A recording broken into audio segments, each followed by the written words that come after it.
ओम शांति। 25/4/2025 प्रातः मुरली। ओम शांति। बाप दादा मधुबन। बाबा के मधुर महावाक्य। मीठे बच्चे, बाप की श्रीमत तुम्हें सदा सुखी बनाने वाली है, इसलिए देहोधारियों की मत छोड़ एक बाप की श्रीमत पर चलो। प्रश्न: किन बच्चों की बुद्धि का भटकना अभी तक बंद नहीं हुआ है? उत्तर: जिन्हें ऊंचते ऊंच बाप की मत में व ईश्वरीय मत में भरोसा नहीं है, उनका भटकना अभी तक बंद नहीं हुआ। बाप में पूरा निश्चय ना होने के कारण दोनों तरफ पांव रखते हैं, भक्ति गंगा स्नान आदि भी करेंगे और बाप की मत पर भी चलेंगे। ऐसे बच्चों का क्या हाल होगा? श्रीमत पर पूरा नहीं चलते, इसलिए धक्का खाते हैं। गीत इस पाप की दुनिया से।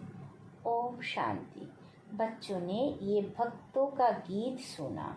अभी तुम ऐसे नहीं कहते हो, तुम जानते हो हमको ऊंचते ऊंच बाप मिला है, वो एक ही ऊंचते ऊंच है। बाकी जो भी इस समय के मनुष्य मात्र है, सब नीचते नीच है। ऊंचते ऊंच मनुष्य भी भारत में ये देवी देवताएं ही थे। उन्हों की महिमा है सर्वगुण संपन्न।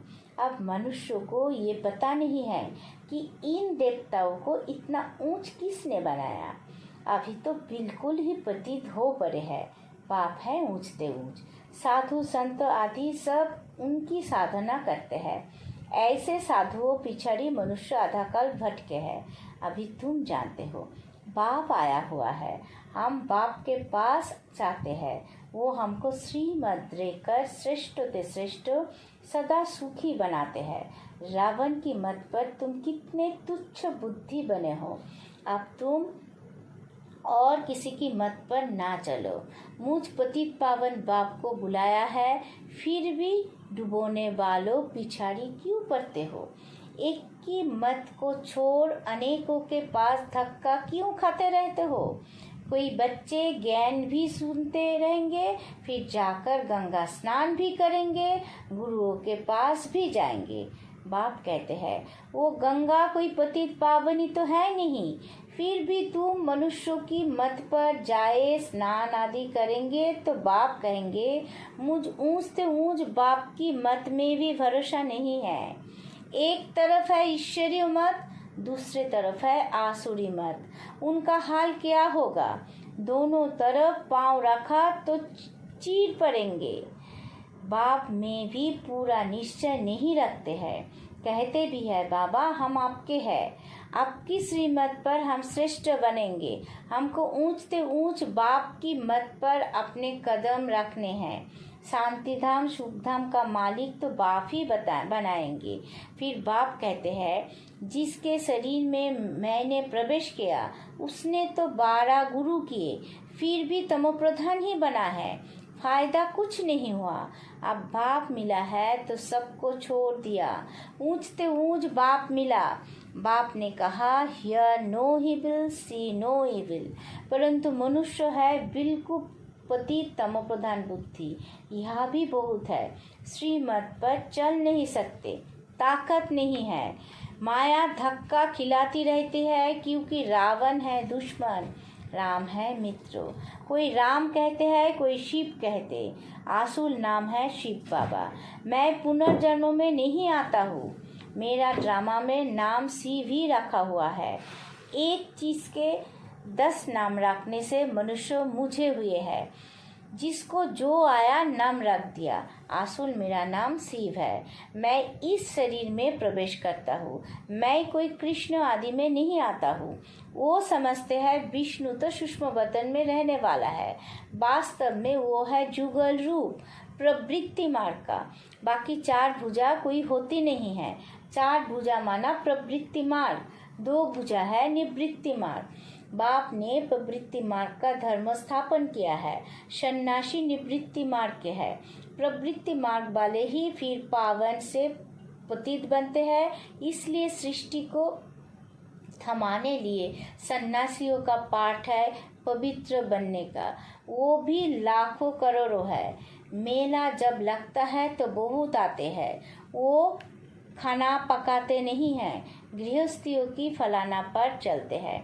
कर्मों संन्यास किया, फिर भोजन कहाँ से खाए? तो गृहस्थियों से खाते हैं। गृहस्थी लोग समझते हैं ये भी हमारा दान हुआ, ये भी पुजारी पतित था, फिर अभी श्रीमत पर चल पावन बन रहे हैं, बाप से वर्षा लेने का पुरुषार्थ कर रहे हैं। तब कहते हैं फॉलो फादर करो। माया हर बात में पछाड़ती है। देह अभिमान में ही मनुष्य गफलत करते हैं। भल गरीब हो पा साहूकार हो, परंतु देह अभिमान जब टूटे ना, देह अभिमान टूटना ही बड़ी मेहनत है। बाप कहते हैं तुम आपने को आत्मा समझ देहों से पाठ बजाओ। तुम देह अभिमान में क्यों आते हो? ड्रामा अनुसार देह अभिमान में भी आना ही है। इस समय तो पक्के देह अभिमानी बन पड़े हैं। बाप कहते हैं तुम तो आत्मा हो, आत्मा ही सब कुछ करती है। आत्मा शरीर से अलग हो जाए, फिर शरीर को काटो, आवाज कुछ निकलेगा नहीं। आत्मा ही कहते हैं मेरे शरीर को दुख मत दो। आत्मा अविनाशी है, शरीर विनाशी है। आपने को आत्मा समझ मुझ बाप को याद करो। देह अभिमान छोड़ो। तुम बच्चे जितना देही अभिमानी बनेंगे उतना तंदुरुस्त और निरोगी बनते जाएंगे। इस योग बल से ही तुम 21 जन्मों निरोगी बनेंगे। जितना बनेंगे उतना पद भी ऊंच मिलेगा। साजाओं से बचेंगे, नहीं तो साजाएं बहुत खानी पड़ेगी। तो कितना देही अभिमानी बनना है। कईयों की तकदीर में ये ज्ञान है नहीं। जब तक तुम्हारे कुल में ना आए, अर्थात ब्रह्मा मुख वंशावली ना बने, तो ब्राह्मण बनने बगैर देवता कैसे बनेंगे? भल आते बहुत है, बाबा बाबा लिखते अथवा कहते भी है, परंतु सिर्फ कहने मात्र। 1-2 चिट्ठी लिखी फिर गुम। वो भी सत्ययुग में आएंगे, परंतु प्रजा में। प्रजा तो बहुत बनती है ना। आगे चल जब बहुत दुख होगा तो बहुत भागेंगे। आवाज होगा भगवान आया है। तुम्हारे भी बहुत सेंटर्स खुल जाएंगे। तुम बच्चों की कमी है, देही अभिमानी बनते नहीं हो। आजून बहुत देहो अभिमान है। अंत में कुछ भी देहो अभिमान होगा तो पद भी कम हो जाएगा। फिर आकर दास दासिया बनेंगे। दास दासिया भी नंबरवार ढेर होती है।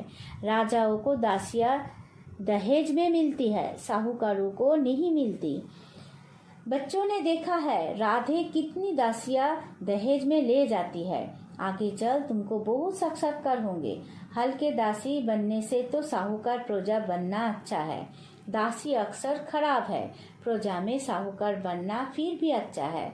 बाप का बनने से माया और ही अच्छी खातिरी करती है, रुस्तम से रुस्तम होकर लड़ती है।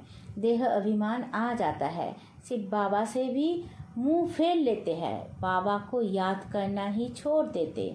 अरे खाने की फुर्सत है और ऐसे बाबा जो विश्व का मालिक बनाते हैं उनको याद करने की फुर्सत नहीं। अच्छे अच्छे बच्चे शिव बाबा को भूल देहो अभिमान में आ जाते हैं।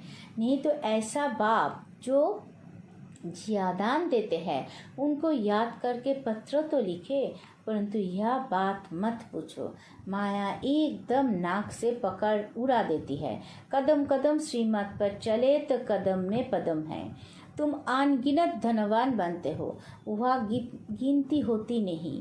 धन दौलत खेती बाड़ी सब मिलता है, वह तांबा लोहा पीतल आदि होता नहीं। सोने के ही सिक्के होते हैं। मकान ही सोने का बनाते हैं तो क्या नहीं होगा। यह तो है ही भ्रष्टाचारी राज्य, जथा राजा रानी तथा प्रजा। सत्ययुग में जथा राजा रानी तथा प्रजा सब भ्रष्टाचारी होते हैं, परंतु मनुष्य की बुद्धि में बैठता थोड़ी ही है, तमो प्रधान है। बाप समझाते हैं तुम भी ऐसे ही थे, ये भी ऐसा था। अब मैं आकर देवता बनाता हूँ तो भी बनते नहीं, आपस में लड़ते झगड़ते रहते हैं। मैं बहुत अच्छा हूँ, ऐसा हूँ। ये कोई समझते थोड़ी ये है कि हम दो जग में पड़े हैं, हम रोक नरक में पड़े हैं। ये भी तुम बच्चे जानते हो। नंबर 12 पुरुषार्थ अनुसार मनुष्य बिल्कुल नरक में पड़े हैं। रात दिन चिताओं में पड़े रहते हैं। ज्ञान मार्ग में जो आप समान बनाने की सेवा नहीं कर सकते हैं, तेरे मेरी की चिंताओं में रहते हैं, वो बीमार रोगी है। बाप के सिवाय और किसी को याद किया तो व्यभिचारी हुए ना। बाप कहते हैं और कोई की मत सुनो, मेरे से ही सुनो, मुझे याद करो। देवताओं को याद करे तो भी बेहतर है, मनुष्यों की याद करने से कोई फायदा नहीं। यह तो बाप कहते हैं, तुम सिर भी क्यों झुकाते हो? तुम इस बाबा के पास भी जब आते हो तो शिव बाबा को याद करके आओ। शिव बाबा को याद नहीं करते हो तो गोवा पाप करते हो। बाबा कहते, पहले तो पवित्र बनने की प्रतिज्ञा करो, शिव बाबा को याद करो। बहुत परहेज है, बहुत मुश्किल कोई समझते हैं, इतनी बुद्धि नहीं है। बाप से कैसे चलना है, इसमें तो बड़ी मेहनत चाहिए। माला का दाना बनना कोई मासी का घर थोड़ी ही है। मुख्य है बाप को याद करना। तुम बाप को याद नहीं कर सकते हो। बाप की सर्विस, बाप की याद कितनी चाहिए। बाप रोज कहते हैं, पोता मेल निकालो। जिन बच्चों को अपना कल्याण करने का ख्याल रहता है वो हर प्रकार से पूरी परहेज करते रहेंगे। उनका खान पान बड़ा सात्विक होगा। बाबा बच्चों के कल्याण के लिए कितना समझाते हैं। सब प्रकार की परहेज चाहिए, जांच करनी चाहिए। हमारा खान पान ऐसा तो नहीं, लोभी तो नहीं है। जब तक कर्मातीत अवस्था नहीं हुई है तो माया उल्टा सुल्टा काम कराती रहेगी। उसमें टाइम पड़ा है, फिर मालूम पड़ेगा अब तो विनाश सामने है, आग फैल गई है। तुम देखेंगे कैसे बॉम्ब्स गिरते हैं। भारत में तो रक्त की नदियाँ बहनी हैं। वहाँ बॉम्ब से एक दो को ख़त्म कर देंगे, नेचुरल कैलामिटीज होगी। मुसीबत सबसे जास्ती भारत पर है। अपने ऊपर बहुत नज़र रखनी है। हम क्या सर्विस करते हैं, कितने को आप समान नर से नारायण बनाते हैं। कोई भक्ति में बहुत फंसे हुए हैं तो समझते हैं ये बच्चियाँ क्या पढ़ाएगी। समझते नहीं कि इन्हों को पढ़ाने वाला बाप भगवान है। थोड़ा पढ़ा हुआ है वह धन है तो लड़ने लग पड़ते हैं, आबरू ही गवा देते हैं। सदगुरु की निंदा कराने वाला ठोर न पाए, फिर पाए पैसे का पद जाकर पाएंगे। अच्छा, मीठे मीठे सी कीलत है बच्चों प्रति माता पिता बाप दादा का याद प्यार और गुड मॉर्निंग। रूहानी बाप की रूहानी बच्चों को नमस्ते। हम सब रूहानी बच्चों की रूहानी माता पिता बाप दादा को याद प्यार, गुड मॉर्निंग, नमस्ते नमस्ते नमस्ते। सदा रहेंगे हंसते। शुक्रिया मीठा बाबा, शुक्रिया। धारणा के लिए मुख्य सार। पहला पॉइंट, तेरी मेरी की चिंताओं को छोड़ आप समान बनाने की सेवा करनी है। एक बाप से ही सुनना है, बाप को ही याद करना है, व्यभिचारी नहीं बनना है। दूसरा पॉइंट, अपने कल्याण के लिए खान पान की बहुत परहेज रखनी है। किसी भी चीज़ में लोभ नहीं रखना है। ध्यान रहे माया कोई भी उल्टा काम ना करा दे। वरदान, निर्णय शक्ति और कंट्रोलिंग पावर द्वारा सदा सफलता मूर्त भवो। किसी भी लौकिक या अलौकिक कार्यों में सफलता प्राप्त करने के लिए विशेष कंट्रोलिंग पावर और जजमेंट पावर की आवश्यकता होती है। क्योंकि जब कोई भी आत्मा आपके संपर्क में आती है तो पहले जांच करना होता कि इसे किस चीज़ की ज़रूरत है। नफ्स द्वारा परख कर उसकी चाहना परमाणु से तृप्त करना और स्वयं की कंट्रोलिंग पावर से दूसरे पर अपनी अचल स्थिति का प्रभाव डालना, यही दोनों शक्तियाँ सेवा के क्षेत्र में सफलता मूर्त बना देती है। स्लोगन, सर्वशक्तिमान को साथी बना लो तो माया पेपर टाइगर बन जाएगी। अब बात तो इशारे। कंबाइंड रूप की स्थिति से सदा विजयी बनो। सेवा के क्षेत्र में जो भिन्न भिन्न प्रकार के प्रति व सेवा के प्रति विघ्न आते हैं, उसका भी कारण सिर्फ यही होता है जो स्वयं को सिर्फ सेवाधारी समझते हो, लेकिन ईश्वरीय सेवाधारी हूँ, सिर्फ सर्विस पर नहीं लेकिन गॉडली सर्विस पर हूँ। इसी स्थिति से याद और सेवा शतु ही कंबाइंड हो जाती है। ओम शांति।